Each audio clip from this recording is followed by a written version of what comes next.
Allez, allez. Bon. Bah, je crois qu'elle sait que les gens ils vont venir manger. Du coup, allez. Ça y est. Allez, allez. Alors je suis tombée sur cet ouvrage, ce recueil, parce que j'ai lu un livre sur... je voulais mettre des plantes médicinales dans mon jardin. Donc c'était un livre 50 plantes médicinales dans votre jardin. Et dans l'introduction, l'autrice, elle disait que souvent on lui demandait s'il y avait un recueil qui regroupait toutes les plantes médicinales et leurs vertus et leurs propriétés. Et elle disait, moi le plus simple, ce que je vous conseille, c'est d'apprendre l'école de Salerne par cœur. Et du coup, elle mettait 2 extraits. Et j'ai trouvé les textes très jolis, parce que c'est en alexandrin, c'est des textes qui sont très courts, sur tous les éléments qui rentrent en relation avec le corps humain.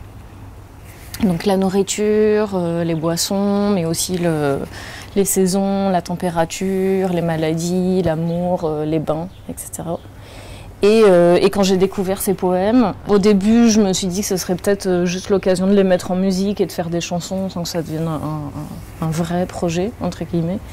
Et finalement, plus je les lisais et plus je me les appropriais et plus j'avais envie que ça devienne autre chose, parce que je commençais à m'intéresser au contexte dans lequel ils avaient été écrits. Donc ça parle de la médecine, du Moyen-Âge, du XIIIe siècle. Et du coup, ça a un peu révélé un nouveau centre d'intérêt pour cette époque et toute la question de la santé aussi.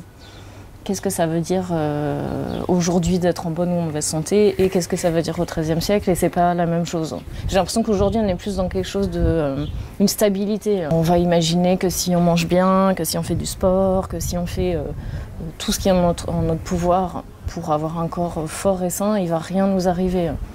Et du coup, c'est aussi oublier qu'on vit dans un monde qui nous influence, même si on s'en rend pas compte.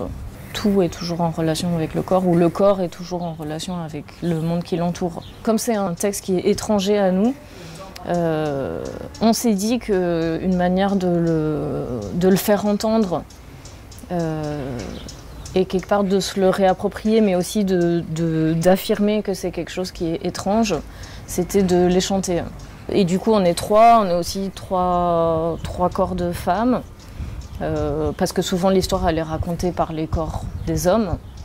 Et je me dis, en fait, on pourrait aussi apprendre aux gens à se projeter dans des corps féminins. On est aujourd'hui et on a ces textes qui viennent du XIIIe siècle, avec toutes les questions qui viennent avec.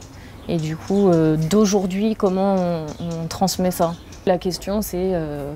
voilà, qu'est-ce qu'on a oublié, et du coup, peut-être qu'est-ce qu'on n'a pas oublié, peut-être qu'il y a des choses... C'est une fiction, mais comme je pense que comme le travail d'histoire, c'est une fiction.